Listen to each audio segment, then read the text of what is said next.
Welcome to the Always On podcast. I'm your host, Duncan MacPherson. On this podcast, our objective is to enable our audience, which are working fee-for-service professionals at a very high level, to always be working on their business and on themselves, personally and professionally. Today's podcast, I had a great conversation with Chris Jeppesen, who heads up the practice management department at First Trust. He's also the co-author of the Advisor Playbook and one of the most respected thought leaders in the financial services space. And we dove into not only the whole premise of working on your business, but also what separates the best from the rest, especially in light of what's gone on in the last 18 months. If you like this podcast, please like and share. And we would love to hear any feedback. Hopefully you'll look forward to the future themes that we cover in upcoming podcasts as well.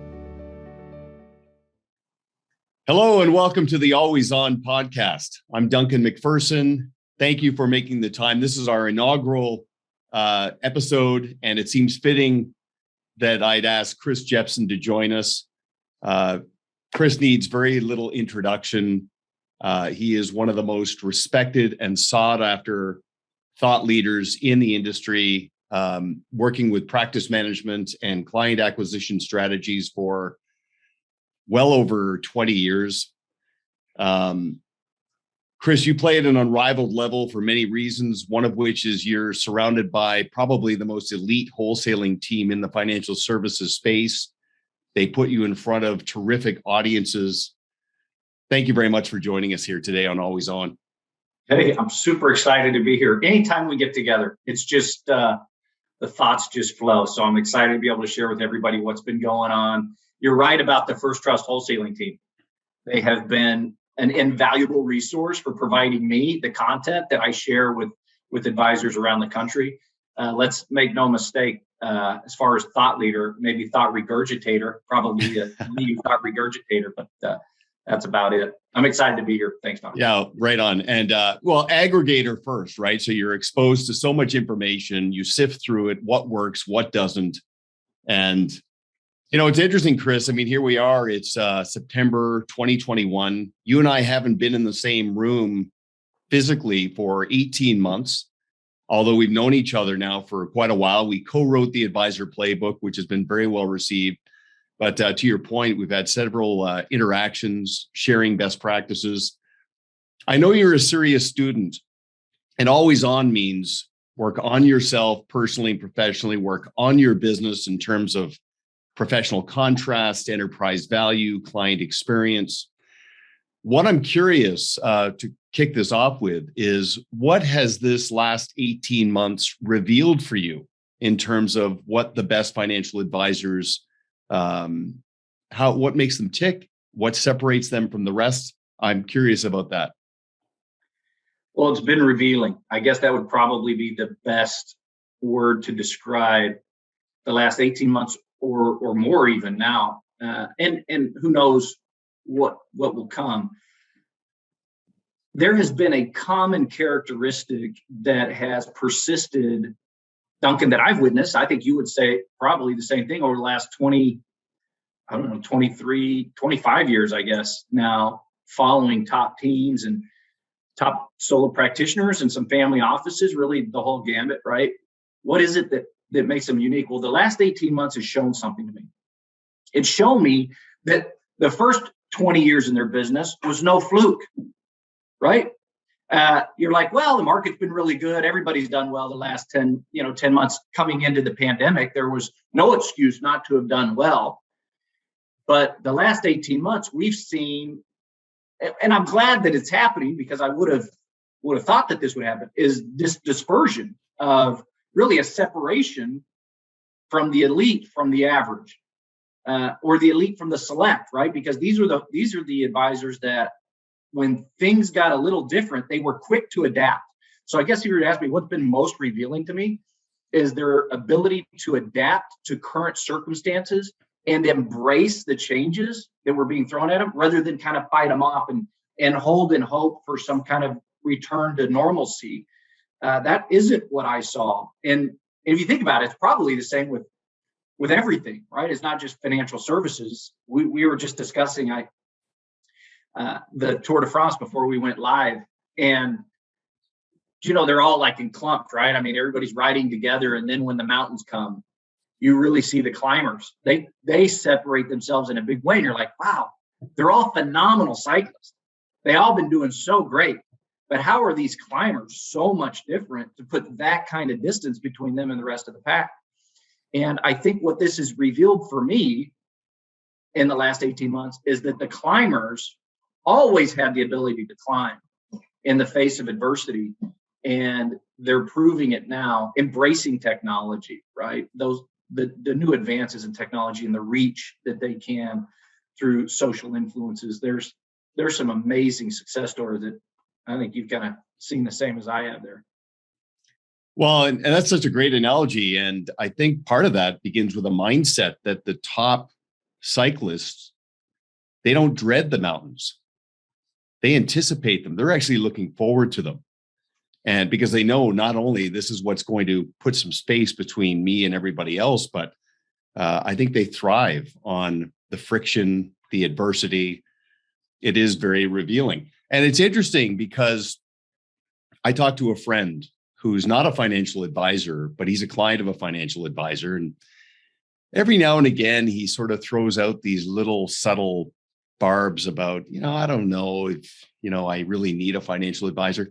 This is a guy who basically bought FANG stocks over the course. I mean, we've been on a 13-year run. And what's that old saying? Even turkeys can fly in a strong wind.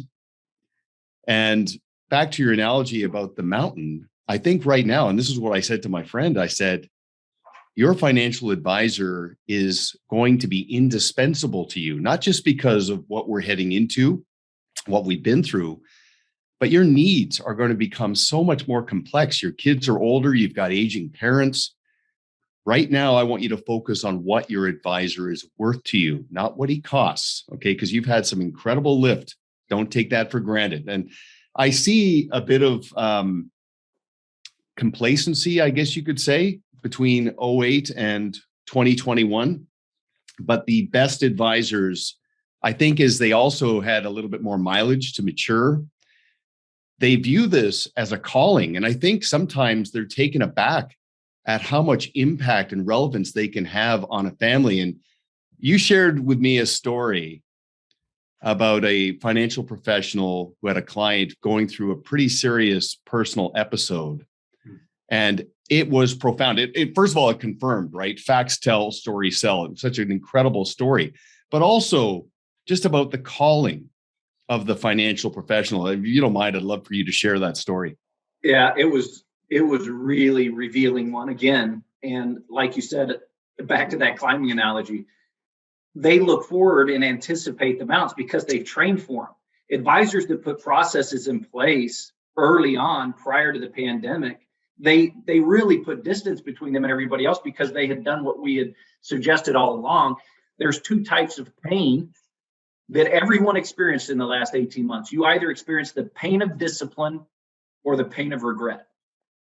Now, we can look back and say, boy, it'd have been nice if I had my practice a little better positioned for uncertainty. But whether you did or not, it's not too late.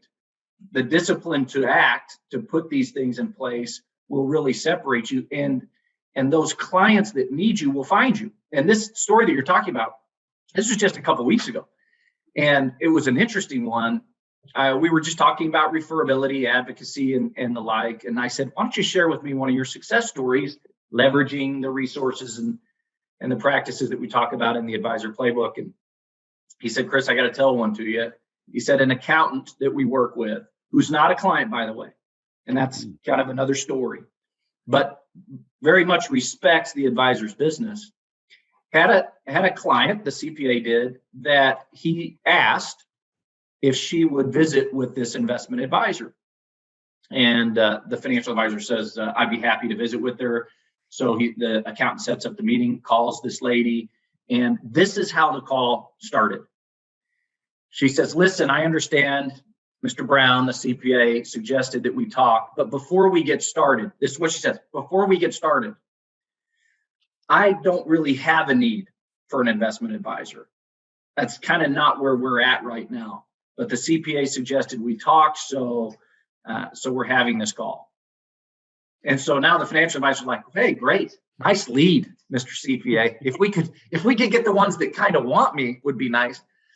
But he wasn't focused on those that wanted him. That's one of these characteristics of these that put that distance between them when the client came, was he's focused on those that need him.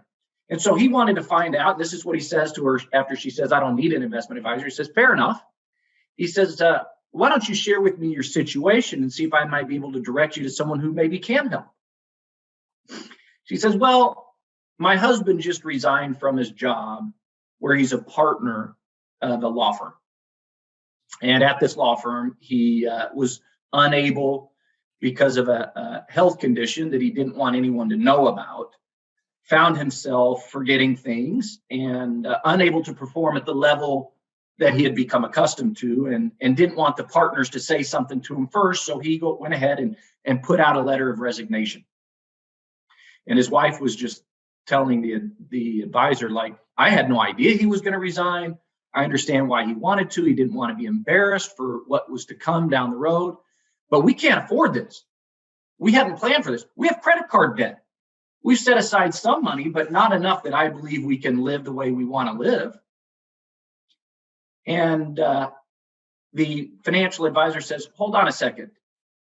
Did he already send this letter to the partners of the law firm? She said, yes. He goes, immediately rescind the letter as quick as you can. She's like, what? He goes, this is a situation where this is a disability that has occurred, and you need to treat it as such. Now, because he already sent the letter, this financial advisor worked with that partnership to rescind the letter, refile it as a disability, worked with the insurance company, and get this, I don't need an investment advisor. It went from that to 5 months later, a check for $2 million for this lady and her husband. And the kicker, tax-free. So it's not about who wants you, it's who needs you.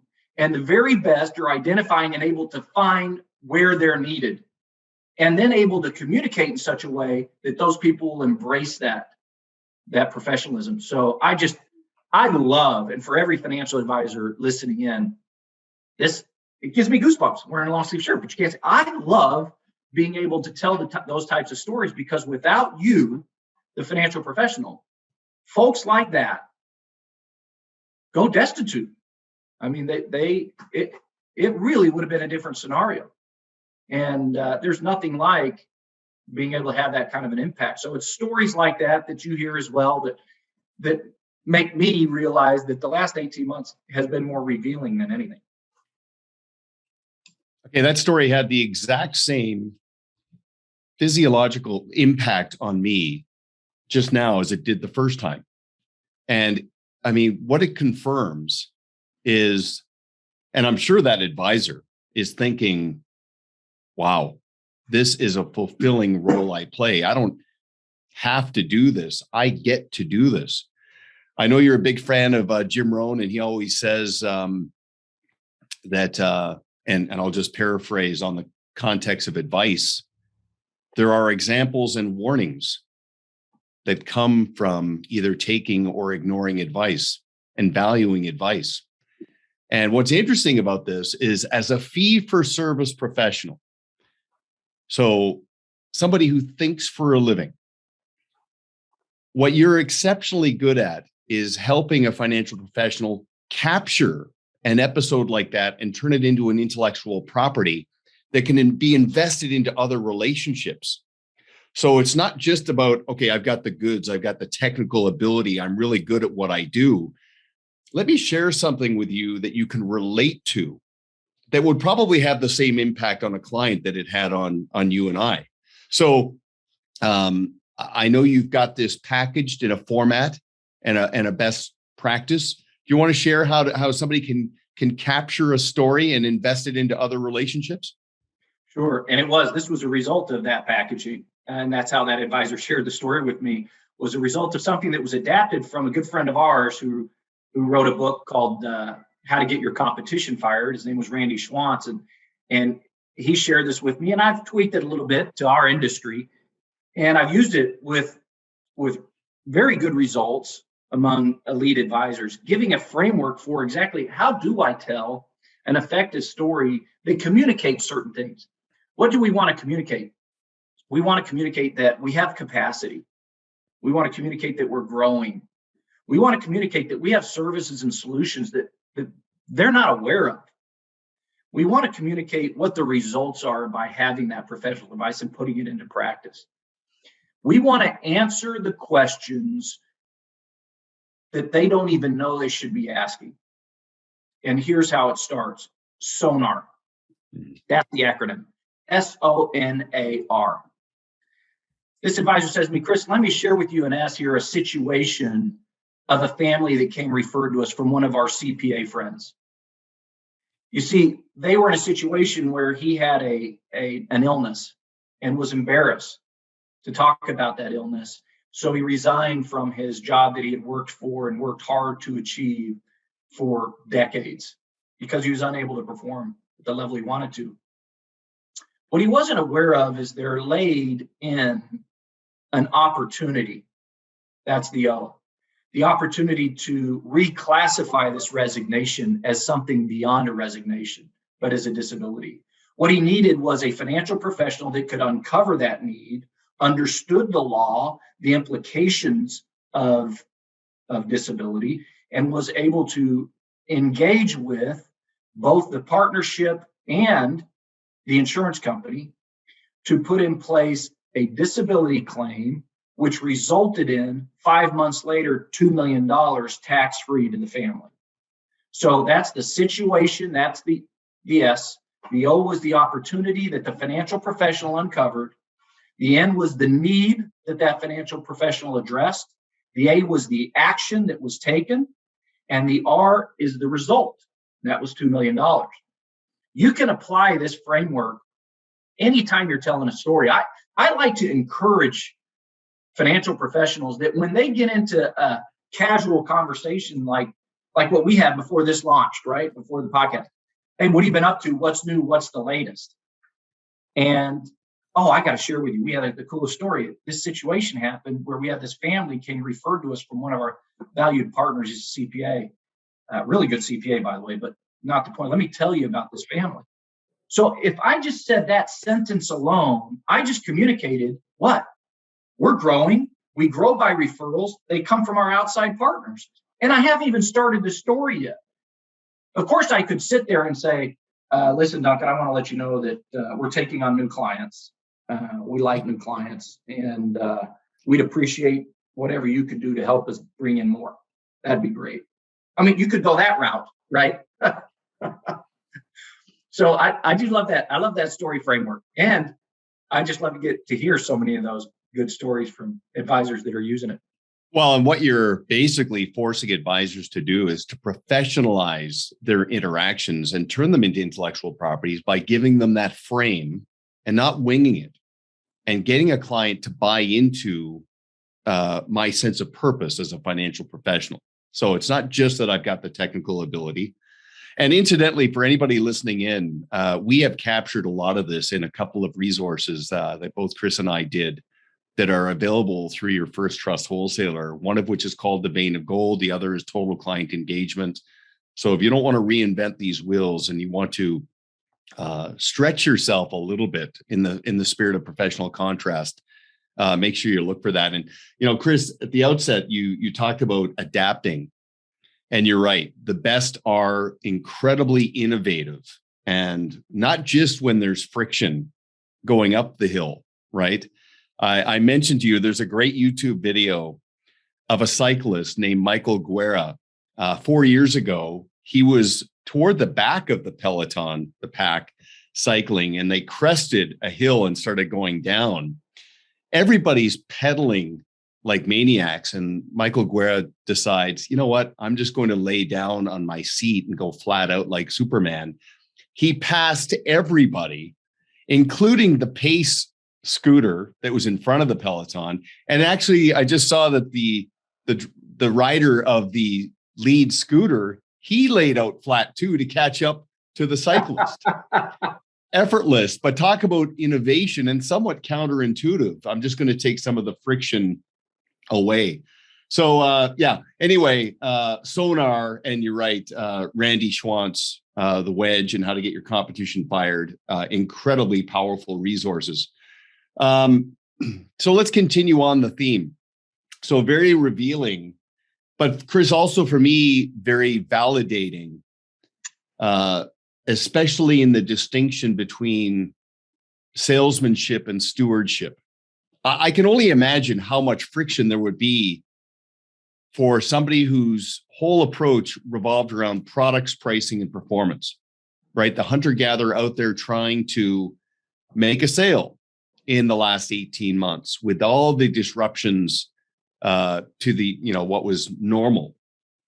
So that for me was incredibly validating. Also, and again, back to your story, how risk management goes hand in glove with wealth management and making sure that the client understands the advisor's panoramic and all-encompassing process, not that they are just managing wealth. I'm curious, has it validated anything for you? I was thinking, as you were saying, on the risk, looking back at those advisors that made those adaptations, that was a risk, right? I mean, it's a risk to abandon what it was that was taught in the 80s and 90s, which is, ask for the order, right? Always be closing, all of the things that produce the salesman that now ranks as the least trusted profession in America, right? I mean, that's what works best for you Tuesday or Thursday. I mean, you still hear that in the industry. So there's a risk to abandon that salesmanship mentality. There's a greater risk not to. And we are looking at those advisors that have understood the risk, just as they communicate to clients that say, investments are too risky. I'm just going to sit in cash. Well, that's an appetite of risk much greater than investing, is not investing. The risk of adapting to a strategy that embraces your philosophy, your planning strategies, and your process. Is it risky? Sure. But a lot less risky than staying as the salesman that will go by the wayside. Here's this one. I didn't even share this with you. Really interesting. Through April of this year, Charles Schwab opened 3.2 million new accounts through the first 4 months of the year. You're like, oh, well, that's good. No, because nothing's good or bad except by comparison. So let me give you something to compare that to. That's more than they did the entire year of 2020. Oh, Chris, those are just small accounts. We're not really competing with those. People have been talking about that for a long time. Yeah, small. They're only 58% larger than the previous year, 58% larger in assets. The growth is staggering for those. And you know what? They've done a really good job embracing technology and getting out their message. So risky, yeah, that's been revealing. Those that want to avoid the risk of doing something different, but that's a lot more risky than not. Let's make the adaptations and embrace what it is that's happening in front of us, because your competition is. Right? Well, you use the word avoid. What I've noticed is top professionals have a mindset of plateau avoidance. They don't want to crest. They want to keep climbing. I'll tell you something. I'm sure you noticed this as well. I know you lead a great team of coaches. Somebody who I've come to really admire is Jackie Wilkie, because I see her activity on LinkedIn. And this is somebody who's not afraid to take a risk and go outside of just a traditional lane of a practice management consultant. She covers a lot of ground, but she's also really skilled at communicating this.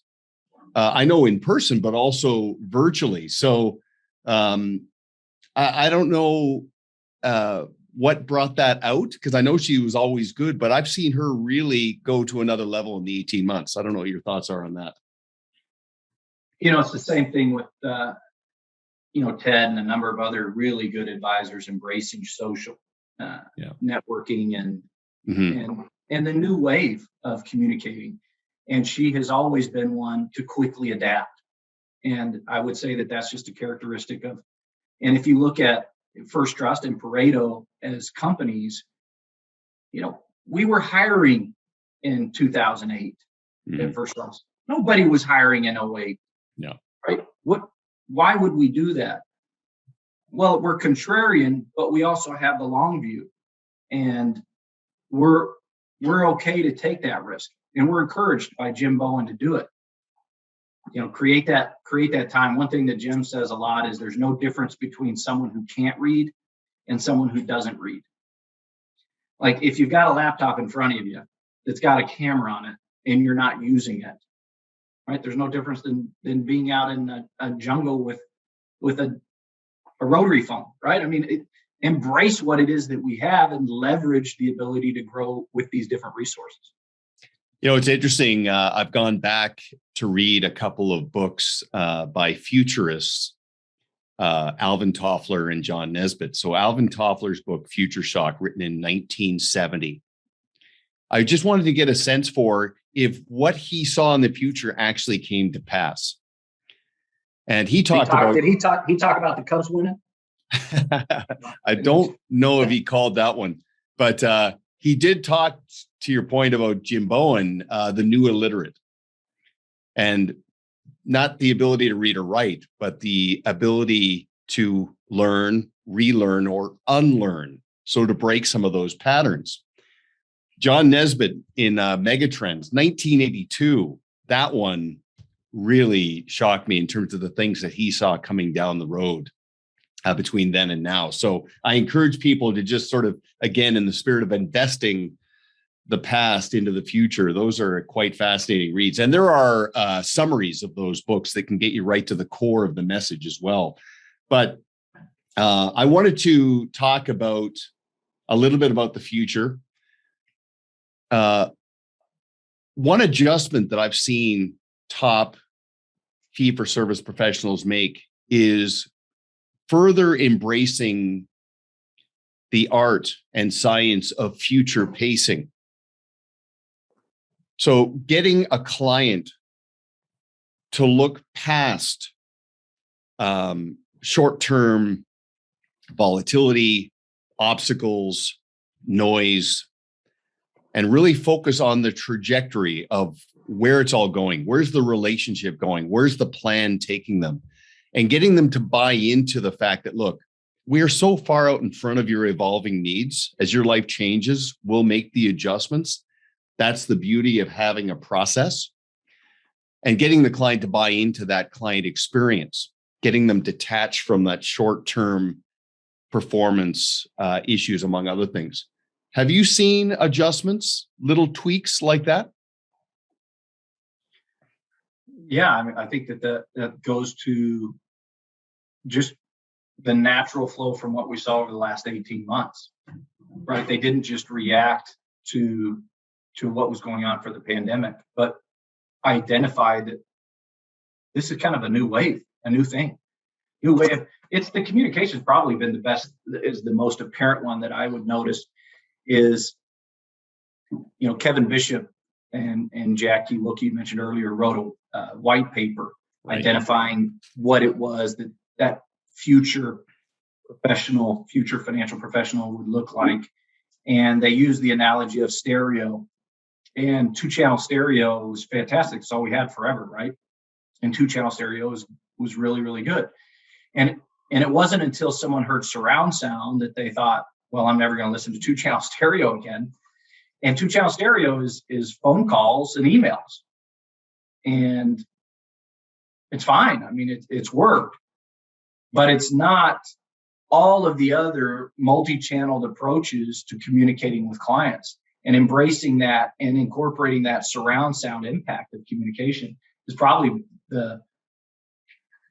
as I look towards the next really 12 months, beyond that'll be hard to see, but looking forward to the next 12 months, it'll be those that embrace multi-channeled communication, because it still remains to be the number one reason, right, that people are leaving. I don't know if I might have with you.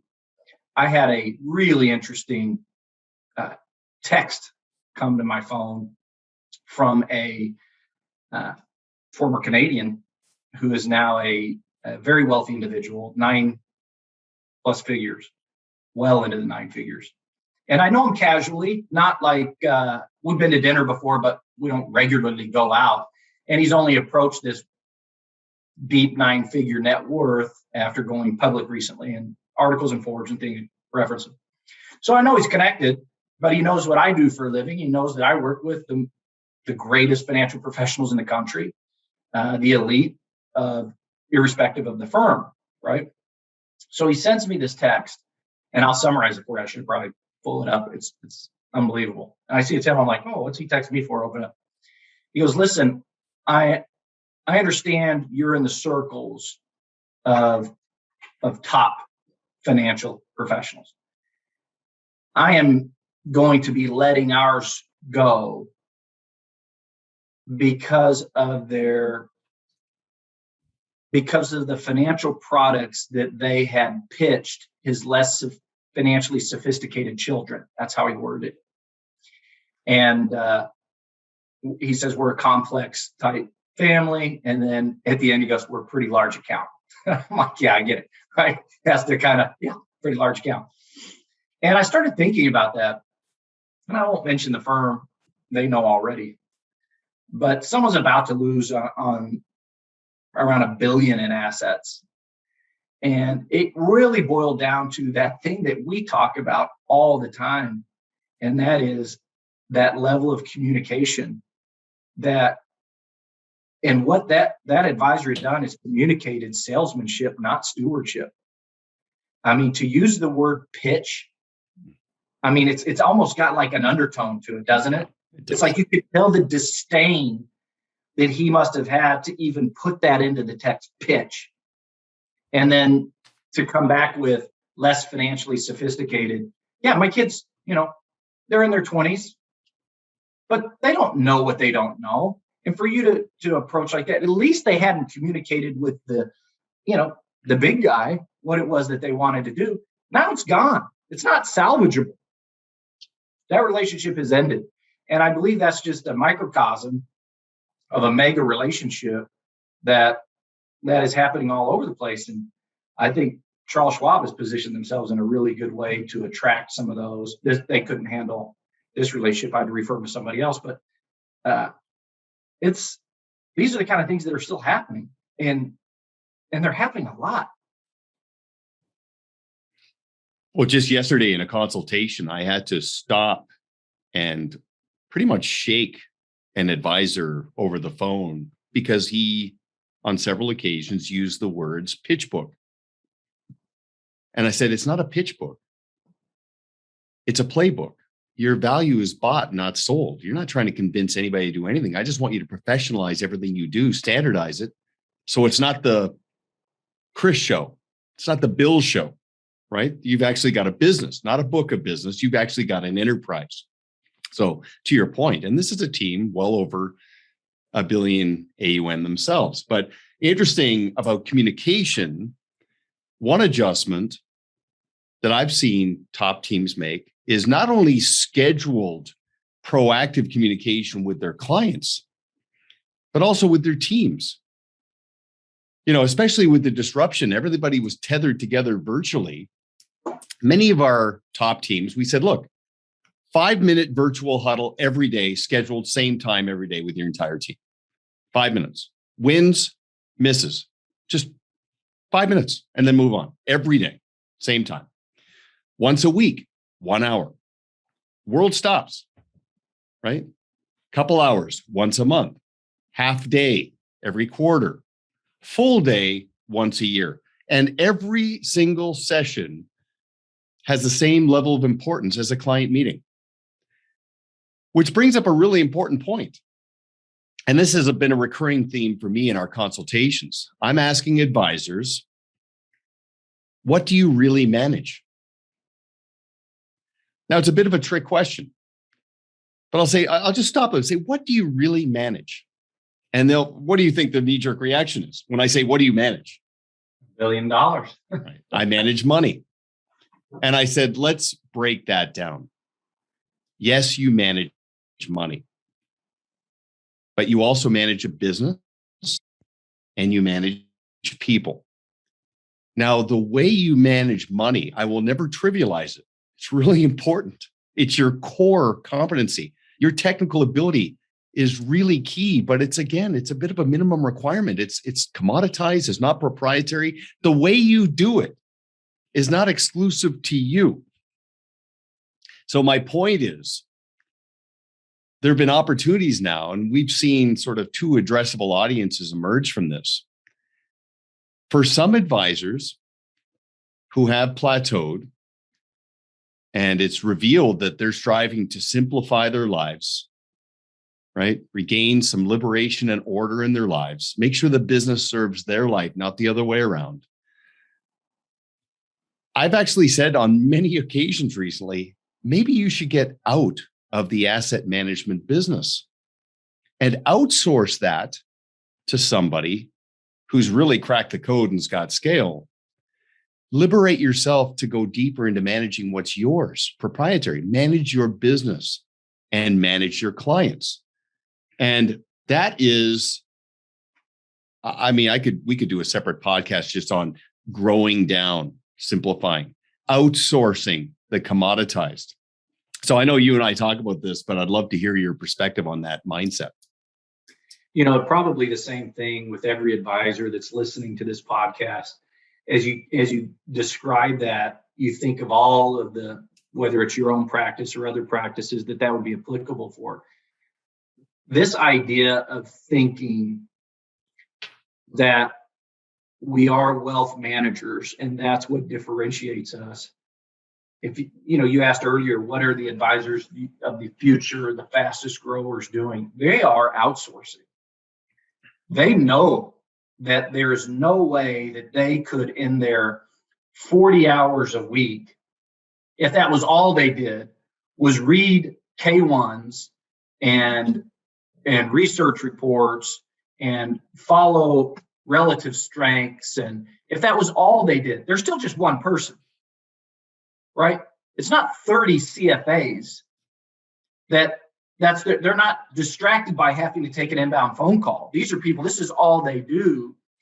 And so to identify and find the right partner that has a proven track record, that's able to remove emotion from the investment process for you, that can delegate and customize allocations that they overlook for you.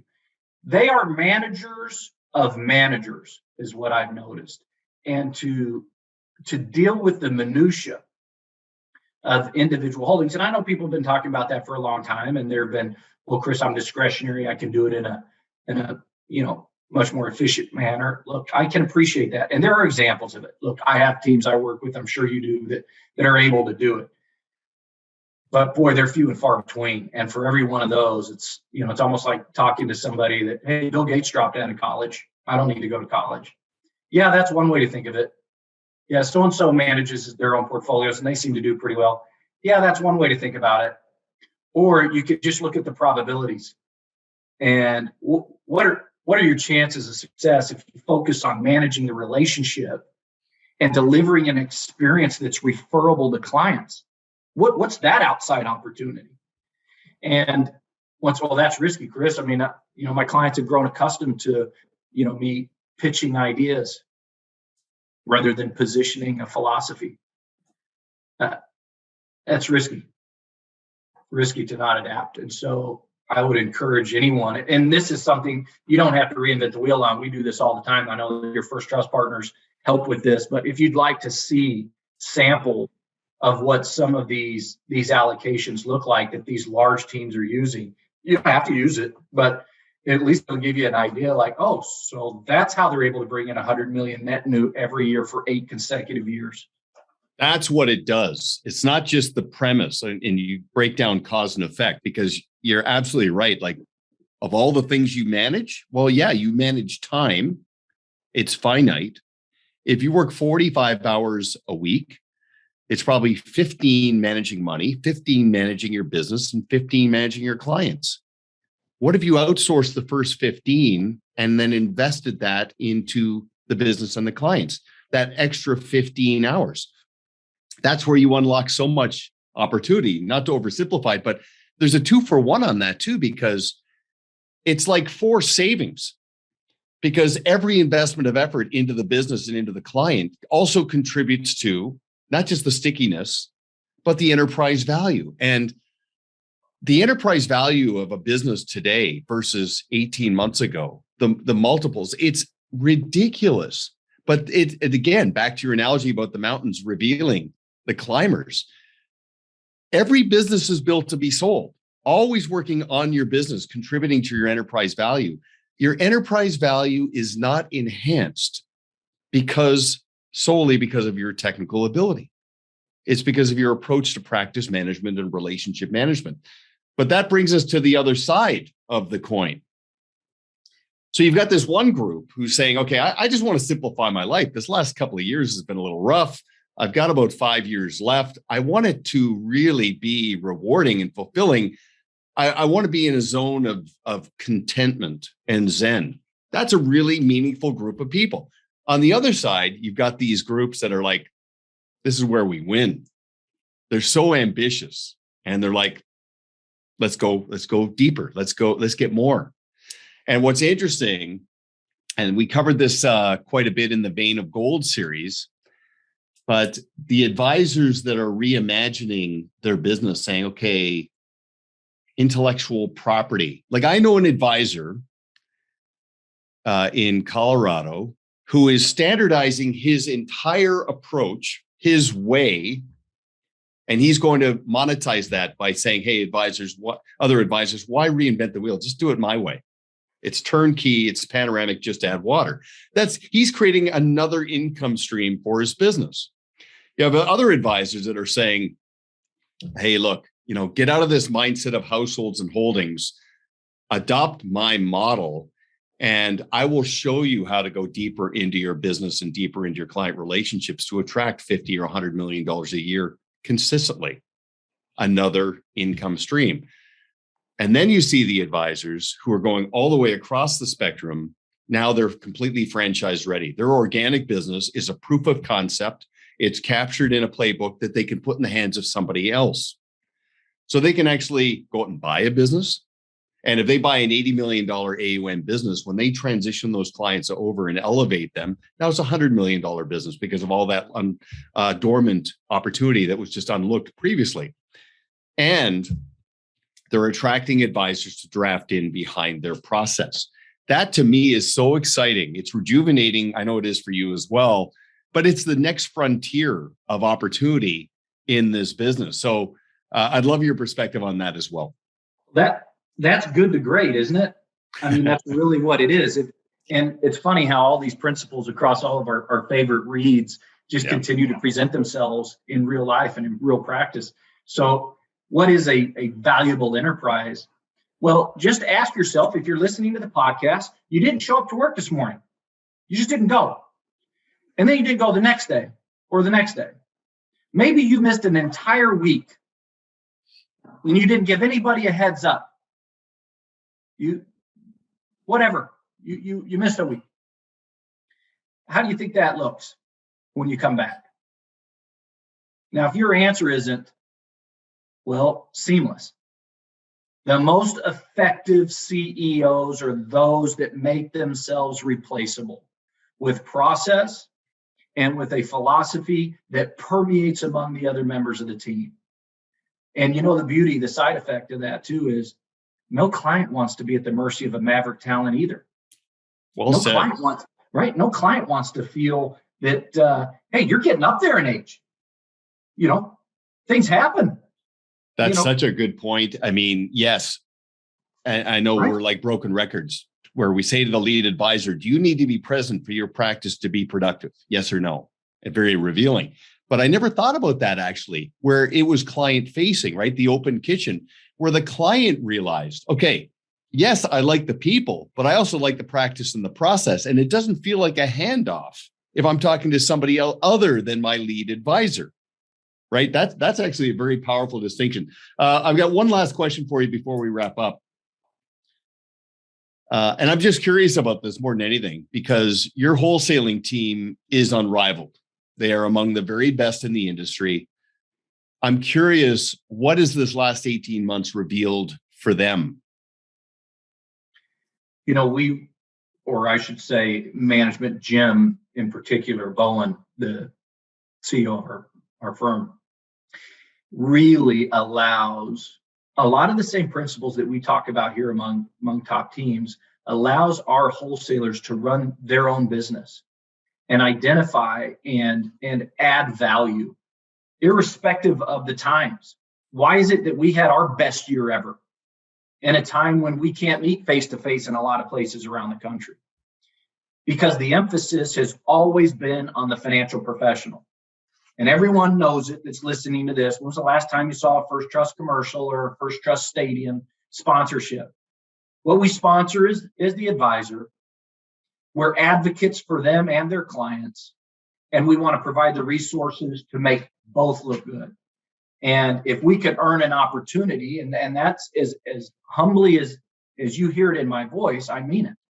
If we could earn an opportunity to help grow your business, reduce your workload, and enhance the client experience, we'd be honored to do that. And we hope that we'd have that opportunity. So please feel more than comfortable to reach out to anyone in your First Trust partners, and we'll see what we can do to help. Well, and I know that's validated in the quantitative growth of the firm, but I will tell you this, I talk to a lot of advisors, and the qualitative feedback I hear from some of the very best in the business about their indispensable relationship with their First Trust wholesaler, it's not even close. I don't hear it it's not even close. I'll just leave it at that. So, Chris, you should probably mention Duncan, because it still surprises me how many people haven't received the Advisor Playbook, the digital version. We have the Kindle version that's out there that takes a lot of the principles that we talked about, that they can also get a copy of that by reaching out to their First Trust wholesaler as well. We'd love to begin with that. Yeah, great point. And also, if you're listening in, if you're not connected with Chris and me on LinkedIn, please look for us, because we're very active there. And Chris, first of all, I really appreciate you making the time. I know you're a busy guy. You're in quite a lot of demand right now. I want to have you back because I think we're only a couple of months away from maybe having some new things to talk about, including potentially a little bit of Blue Square. But I'll just leave it at that. But it's getting close. But Chris, thanks very much. I really appreciate it. Your wisdom is second to none. So I appreciate it. Thank you. Honored. Thank you, Duncan. Pleasure as always. See you guys. Excellent. Talk soon.